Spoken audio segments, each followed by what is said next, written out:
I used to think nightmares ended when you woke up, but now I realize some begin the moment you open your eyes. I sat on the edge of the creaky mattress, the springs digging into the back of my thighs. The room smelled of stale air and old wood. It had been 3 days since I was locked in here. Or maybe 4. I couldn't tell anymore. The only light came from a narrow window too high for me to reach, where the sun occasionally painted shadows on the wall and disappeared again. I hadn't seen the stars in days. The door had a new padlock now. Heavy. Cold steel that clicked into place like a verdict. I heard the click 3 nights ago. She made sure I heard it. She wanted me to. My sister. Emily. I used to adore her. She was my protector, my cheerleader, my best friend. We watched horror movies together, huddled under the same blanket, pretending we weren't scared. She was always the one who said, "Don't worry, I'm here." And I believed her. Until I realized she wasn't standing next to me anymore. She was standing in my place. At first, it was subtle. Emily borrowing my clothes, my jokes, my music playlists. She told me it was just for fun. "You have good taste," she'd say with a wink. Then she started answering my phone when friends called. "Oh, sorry," she'd laugh. "We sound alike on the phone, don't we?" I laughed too. I didn't think much of it. Then she started copying the way I talked. I'd notice it during dinner, when she'd parrot my exact phrasing just slightly after I said something. My parents didn't see it. They were just glad we were close. But I felt it. The shift. The growing of unease. And then last week, I woke up to find my phone missing. My laptop too. When I asked Emily, she said maybe I misplaced them. That I'd been acting forgetful lately. She smiled, but it wasn't her smile. It was mine. Practiced. Perfected. I checked the trash bin in the kitchen later. Shredded papers, bank statements in my name. Torn up letters. I'd only managed to grab one half-ripped envelope before she saw me. It had my name on it. But the return address? Somewhere I'd never lived. Something wasn't right. I confronted her that night. She didn't yell. She didn't cry. She just stared at me, still cold, calm, and said, "You're not well, Jason. I think you need rest." Then she walked out. The next morning, the lock was on the door. My mom slipped in once with a tray of food, eyes downcast, whispering that everything would be okay. But she wouldn't meet my gaze. And when I asked where my dad was, she flinched and said, "You need to sleep more." Sleep. I hadn't really slept in days. Only laid there staring at the ceiling, wondering what version of me Emily was wearing today. Was she at my job? Talking to my friends? Was she holding my girlfriend's hand? No one was answering my calls. Not that I had a phone anymore. I wasn't crazy. I knew what I saw. I knew she wanted to replace me. And she was doing it slowly, methodically. But no one else seemed to notice or care. It was like the world had already chosen. One of us could exist. And Emily made sure it was her. I wasn't always this paranoid. There was a time when I trusted Emily with everything. My secrets, my dreams, even my fears. We were the kind of siblings people envied. At least that's how I remember it. Now I wonder if I just never saw the truth. I used to think she was just trying to be close to me. But now I realize she was studying me, cataloging my habits, my tone of voice, my handwriting. She watched how I interacted with people. What made them laugh? What made them listen? She memorized it all. It didn't happen overnight. First, it was little things, responding to text messages meant for me, using my email to help me with school applications, wearing my perfume just to see how it smelled. I didn't protest. Why would I? She was my sister. But then came the bigger things. One day I walked into my internship and my boss looked confused. "I thought you called in sick," he said. "I didn't," I replied, equally confused. He tilted his head. "You sure? You sounded like yourself on the phone this morning." That was the first time I truly felt something was wrong. I ran home and tore through my room. My backup phone, missing. So was the old voice recorder I used for class. I found it later in her room, tucked under a pile of scarves. She must have been practicing, recording my voice, imitating it. Even I couldn't tell the difference on playback. I confronted her. She just laughed. "God, you're so dramatic," she said. "You've always loved being the center of attention." That's when it hit me. She wasn't just playing around. She wanted my life, and no one else saw it. When I told Mom, she looked uncomfortable, like she wanted to believe me but couldn't. "Emily's always been a little jealous," she whispered. "But she loves you. Don't start fighting again." Fighting? This wasn't some sibling rivalry. This was psychological warfare, and I was losing. I tried to keep my distance, locked my bedroom door, stopped sharing personal information, avoided conversations, but it only made things worse. She became nicer in public, more helpful at home. She cooked clean, complimented our parents. Everyone said she was finally growing up. Meanwhile, I was unraveling. I started waking up to find my clothes rearranged, my journals flipped open, my laptop logged into unfamiliar accounts. But no fingerprints, no witnesses, nothing I could prove. Then I received a bank alert, a loan application in my name. Approved. I never applied. I went to the bank in person, showed them my ID. They showed me security footage of me applying. It was Emily. Same haircut, same clothes, same voice. Even I hesitated for a second, but it wasn't me. And now, it was official. She wasn't just acting like me. She was becoming me. I thought things couldn't get worse after the bank. I was wrong. Days later, I came home to find 2 police officers sitting at our kitchen table. My mother was pale, wringing her hands, while Emily stood near the counter with red-rimmed eyes, clutching at tissue like it was a lifeline. She looked up at me with that same practiced sadness I'd seen her perfect in the mirror. "She's here," Emily whispered. The officers stood. One of them, a tall man with a calm voice, asked if they could speak to me privately. I sat across from them in the living room, hands shaking in my lap. "There was an incident," he began. "A report was filed. Someone attempted to access confidential student records at your university using falsified credentials." I blinked. "What? That's insane." "I haven't even." He held up a flash drive in a sealed bag. "This was found logged into one of the library terminals under your student ID. It contains sensitive data, transcripts, faculty passwords. It's a felony offense." I couldn't breathe. "I didn't put that there." The officer didn't respond, just stared, waiting. "You can check the footage," I added desperately. "I haven't been on campus in days." The other officer leaned forward. "The footage shows someone matching your appearance accessing the terminal. Hoodie, mask pulled down briefly. You looked confused, nervous." "That wasn't me," I shouted, standing up. "You don't understand. I'm being set up. My sister." Both men stood too, tense now, guarded. Emily peeked in from the hallway. "She's been acting strange for weeks," she said softly. "I didn't want to say anything before, but she's not well. She keeps accusing me of things, thinking I'm trying to hurt her." I turned to Mom, but she wouldn't meet my eyes. "She has a history of anxiety," Emily added. "Sometimes she loses track of what's real." I felt like I was falling, screaming, but no one could hear me. My voice didn't matter anymore, not compared to hers. The officers didn't arrest me, but they asked me not to leave town, said an investigation was ongoing. That night, Emily brought me tea. She smiled so sweetly. "You should rest." I threw the cup across the room. She didn't flinch, just turned and walked out, locking the door behind her. The next morning, I woke up to find my laptop wiped. Every file, every backup gone. My journal, missing. My phone, which I had hidden under a loose floorboard, gone. There was nothing left. No proof. No one who believed me. No one who even looked me in the eye anymore. Emily, meanwhile, was glowing. She wore my clothes, used my perfume, even dyed her hair to match mine exactly. I saw her from the window one day laughing in the yard with my boyfriend.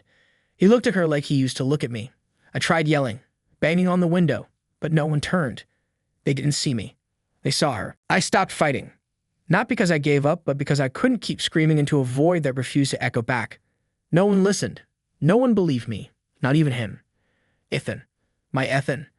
He was the last person I thought I'd lose. We met in sophomore year. He was funny in a quiet way with a smile that made you feel like you were the only one in the room. When things started falling apart with Emily, he was the one person who looked me in the eye and said, "You're not crazy. I believe you." I held on to that. I clung to it. But that was before she got to him. It started slowly, of course it did.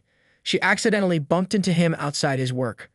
Then she started showing up where he'd be, concerts, the gym, even our favorite coffee shop. I knew because he told me. "She's being weird," he said once. "I think she's lonely." I laughed bitterly. "She's not lonely. She's hunting." He didn't get it. Not yet.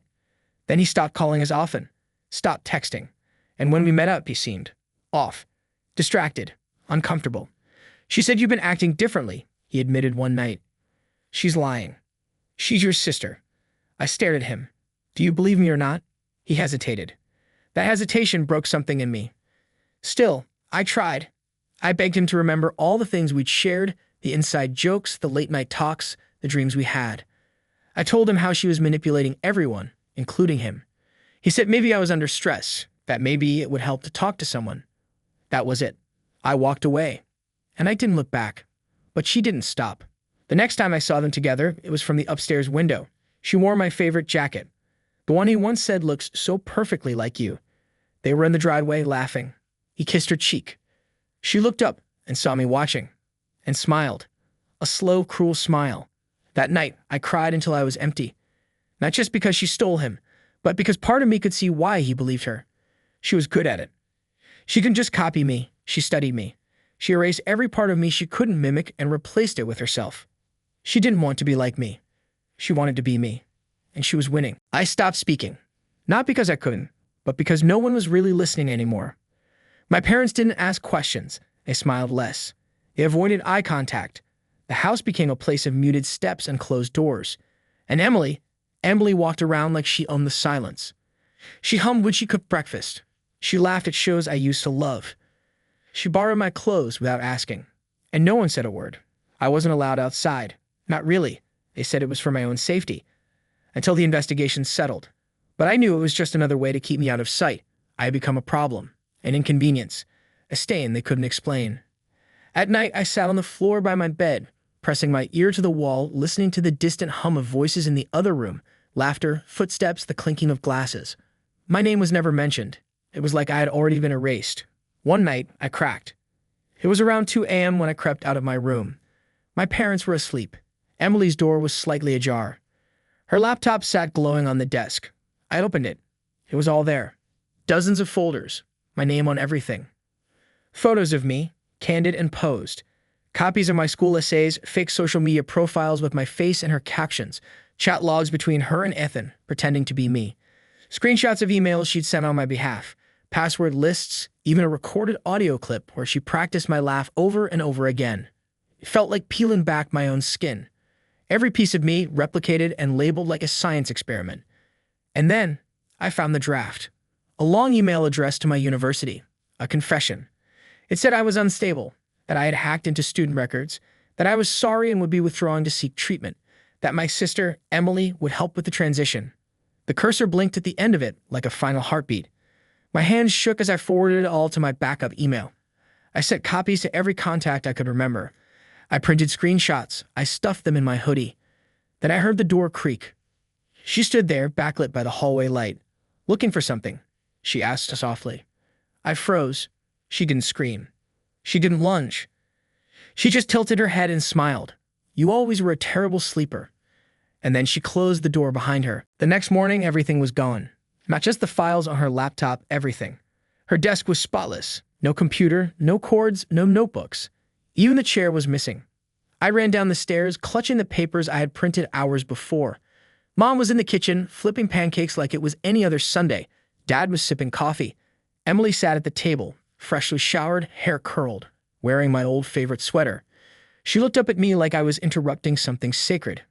Morning, she said sweetly. I slammed the stack of evidence down in front of them. Look at this, I shouted. She's been stealing my life, pretending to be me. These are messages she sent pretending to be me.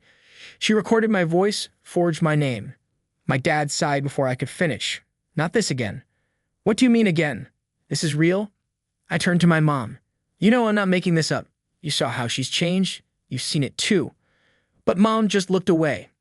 Emily reached for the stack of papers and flipped through them slowly, like she was bored. Wow, she murmured. You really went all in on this, huh? I could hear it, the tiny laugh in her voice. She knew I had no proof now. She had cleaned it all, erased everything. And the hard copies? She crumpled one slowly. I think, she said, maybe you need to talk to someone. I stared at her, trembling. You're insane. She blinked, calm. No, I'm just better at being you than you are. That was the moment something in me broke. I ran out the front door, down the street, barefoot. I didn't know where I was going. I just knew I had to get out, away from that house, away from her, away from the twisted lie that had swallowed my world. Eventually, I reached Ethan's apartment. I pounded on the door until my fists went numb. When he opened it, his face froze. Are you okay? I shook my head, sobbing. She erased everything. She deleted the files, everything. No one believes me. He pulled me inside and locked the door. I got your email, he said quietly. The one you sent at 2 a.m. My breath caught. He nodded. I believe you now. I don't know how I didn't see it sooner. I collapsed into his arms, finally letting myself believe that maybe, just maybe, I wasn't alone anymore. But I should have known better. That night, after I fell asleep on his couch, I woke up to voices, whispers. I crept toward the hallway and stopped. Emily stood in the kitchen with Ethan. He was handing her a cup of coffee. She leaned against the counter, laughing at something he said. He reached out and touched her arm, and she let him. I didn't sleep that night. I couldn't. Every time I closed my eyes, I saw her face, my face, smiling at him in that kitchen. That wasn't jealousy. It wasn't even heartbreak. It was horror. She wasn't just wearing my clothes, my perfume, my name. She was wearing me. The next morning, I left Ethan's place before he woke up. I didn't say goodbye. I didn't leave a note. I didn't even look back. I didn't want to see him try to explain it or pretend he didn't know what he was doing. Whether he meant to or not, he had chosen her. Like everyone else. I walked for hours, not sure where I was going. Eventually, I found myself back in town. But no one recognized me. Literally. I passed friends on the sidewalk. People I had gone to school with, worked with, laughed with. They looked past me like I didn't exist. Later, I learned why. Emily had posted that I was taking a mental health break, that I was offline, that I needed space. Everyone respected it. Everyone believed it, because they thought it came from me. That night, I went to the library to use a public computer. I had nothing left. No phone, no laptop, no ID. All I had was my memory. I tried logging into my accounts, email, socials, anything. All locked. Passwords changed. Security questions updated to answers only she would know now. She had rewritten me out of my own life. I sat there staring at the screen for what felt like hours. Not because I didn't know what to do, but because I finally realized something terrifying. I didn't exist anymore. Not in the way that mattered. My face, my voice, my identity, they belonged to her now. She hadn't just ruined my life. She replaced it. I didn't go home. I didn't have a home anymore. For the next few days, I slept on park benches in 24-hour cafes and once behind the community center, curled under an old jacket. I had nowhere to go, no one to call, no one who even knew I was still me. And yet, I wasn't ready to disappear. Not yet. I started carrying a notebook. Every memory I could recall, I wrote it down. Not because I thought it would save me, but because I needed to remember who I was. The way my dad used to sing off-key when cooking breakfast. The scar on my left hand from climbing the backyard fence. The poem I wrote when Ethan first kissed me. The time Emily cried when her hamster died, and I held her all night. That last one hurt the most. I wanted to believe that the girl I grew up with was still in there. That this version, the one who smiled while erasing me, was just a product of something broken. But I couldn't afford to believe that anymore. She had made her choice, and so had I. I walked into the university registrar's office the next day. No appointment, no warning. Just walked in, holding my notebook like a weapon. The woman at the desk looked up, confused. "Can I help you?" "I need to prove who I am." She blinked. "Your name?" I hesitated, then said it out loud, "My real name." She typed into her system, nodded slowly. "It says you've already withdrawn." "No." I cut in. She withdrew me. I had opened the notebook. I showed her emails, screenshots, the paper trail. Everything I had gathered, printed, scribbled, compiled. I talked for 20 minutes straight. I cried once, but I never stopped. She didn't speak the whole time. When I finally finished, she stared at me for a long moment, then quietly said, "Stay here." She came back with a supervisor. They pulled up records, security footage, digital signatures. Then they pulled up a photo of me standing in the office weeks ago, smiling, signing the withdrawal form. It was her. But it wasn't me. The supervisor looked between me and the screen. "How long have you known?" I swallowed. Since the moment she smiled like she meant it. He nodded once, then leaned forward. "We'll fix this." It wasn't over. Not even close. Yes, the university believed me. Yes, the registrar started a formal investigation. Yes, I was told that steps would be taken. But that didn't undo what she'd done. It didn't return the stolen messages. It didn't rebuild my trust. And it didn't stop Emily. She walked into the hearing with a calm smile and glossy hair, dressed in a blouse I hadn't seen in years. One she must have dug out from the back of my closet, something sentimental, to twist the knife. She called me unstable. She said I was lashing out after personal setbacks. She cried when they asked about the emails, said she was only trying to help me, that I'd asked her to act on my behalf, then turned on her out of paranoia. The performance was flawless. Almost. Because this time I wasn't alone. The university department had pulled metadata, logging locations, browser fingerprints. They found footage, not just of her entering the office pretending to be me, but of her accessing systems from devices I no longer had. She tried to backpedal, blame me again, claim I'd stolen her identity to frame her. It was a mess. And for once, finally, people saw it. They didn't expel her, not yet, but she was suspended pending further review. Her campus access was revoked. They notified my parents. When I came home that night, she wasn't there. Her room had been emptied, her photos taken down, like she had never existed. And for a moment, I felt nothing.